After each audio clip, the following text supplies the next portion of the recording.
বাংলাদেশ এবং জাতি স্বাধীনতার পরে এক এক করে ৫৪টি বছর পার করেছে। প্রথম স্বাধীনতা যদি আমরা চিন্তা করি ৪৭ সালের, তাহলে এটাকে যোগ করলে হয়ে যাবে ৮৪ বা ৮৫ বছরের কাছাকাছি। এরকম সময় অতিক্রম করার পরেও ৮৪ বছর হবে। আমাদের সমাজে একটা মানবিক সমাজ, একটা দায়িত্বশীল সমাজ হিসাবে এবং একটা সুন্দর সমাজ হিসাবে আমরা সমাজকে পাইনি। কাজে জাতি তো সংকটে আছে। এই সংকটে কোরআন এবং সুন্নাহর আলোকে উলামায়ে কেরাম যদি জাতিকে পথ দেখান, আশা করা যায় যে জাতি পথ পাবে এবং উপকৃত হবে। জাতি এটাই আপনাদের কাছে প্রত্যাশা করে। আরেকটি কথা না বললেই না হয়, উলামায়ে কেরামের মধ্যে জাতি একটা ইস্পাত কঠিন ওয়াক্য দেখতে চায়। জাতি চায় যে ইসলামের মৌলিক বিষয়ে, জাতীয় জীবনে প্রয়োজনীয় বিষয়ে উলামায়ে কেরাম ঐক্যবদ্ধ থাকবেন। এটা জাতির প্রত্যাশা। কিন্তু এর ব্যতিক্রম হতে পারে। ব্যতিক্রমকে মেনে নিয়ে সহনশীল হতে হবে। পরস্পরের বিরুদ্ধে কোনো ধরনের আত্মঘাতী ঝগড়ায় লিপ্ত হওয়া যাবে না, বাহাসে লিপ্ত হওয়া যাবে না। হ্যাঁ, পরস্পরের প্রতি কল্যাণকামী হয়ে ব্যক্তিগত পর্যায়ে কথা বলবো, মন খুলে কথা বলবো। ওনার বক্তব্যটা শোনার মানসিকতা নিয়েও আমাকে যেতে হবে, শুধু নিজেরটা সমঝানোর জন্য নয়। এইভাবে যদি পরস্পরের বক্তব্যের প্রতি আমরা শ্রদ্ধাশীল হই, ইনশাআল্লাহ এই উলামায়ে কেরাম জাতিকে পথ দেখাবেন যেভাবে অতীতে দেখিয়েছে। আমরা উলামায়ে কেরামের কাছে এটাই আশা করি। আমরা আমাদের বিরাট হক ওনাদের উপর। কোরআন এবং সুন্নাহকে যেভাবে ওনারা ইলমি জগতে ধারণ করেছেন, সমাজের সাধারণ মানুষ এটা করতে পারেনি।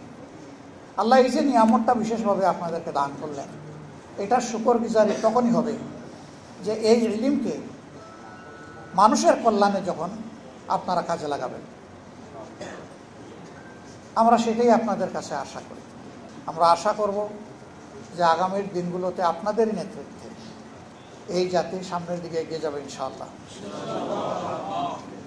উলামায়ে কেরাম শুধুমাত্র মেহরাবে দাঁড়িয়ে নামাজের ইমামতি করবেন, এটুকু আমার এবং আমাদের প্রত্যাশা নয়। আমরা চাই যিনি নামাজের ইমাম তিনি হবেন সমাজেরও ইমাম।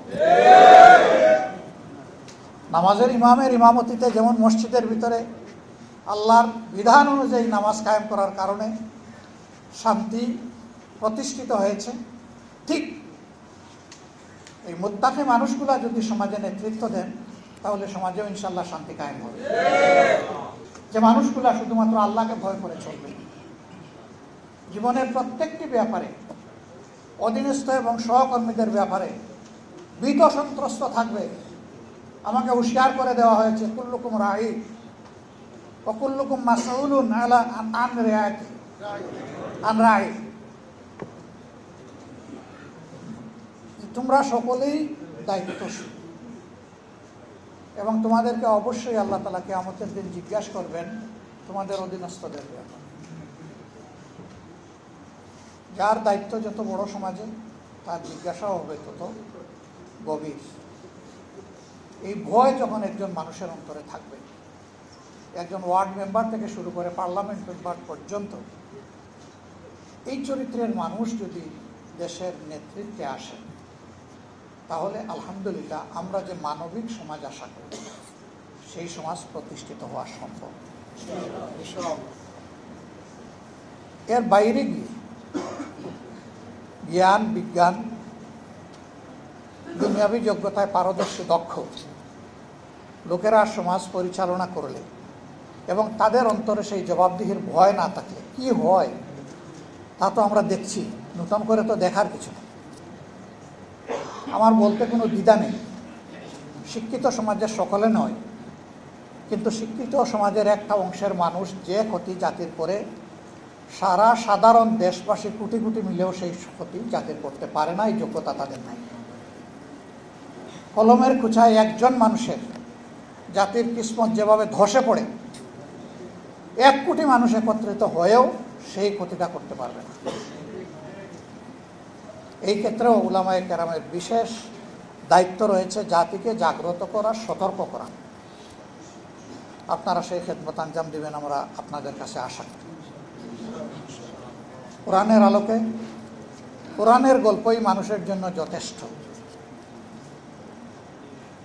এখানে আহসানুল কাসাস আছে, সুন্দর সুন্দর জীবন ঘনিষ্ঠ গল্প আছে। এই গল্পগুলো মানবজাতির জন্য আল্লাহর পক্ষ থেকে নিয়ামত হিসাবে উপহার, যে এইরকমই অতীতে মানুষগুলোর সাথে আল্লাহ তাআলা হয় তার রহমত বর্ষণ করে সাহায্য করেছেন, অথবা তাদের দুর্বৃত্তপনার কারণে আল্লাহ তাআলা তাদেরকে শায়েস্তা করেছেন। এটি যথেষ্ট, এর বাইরে আর কোনো গল্প আমাদের আনার প্রয়োজন নেই।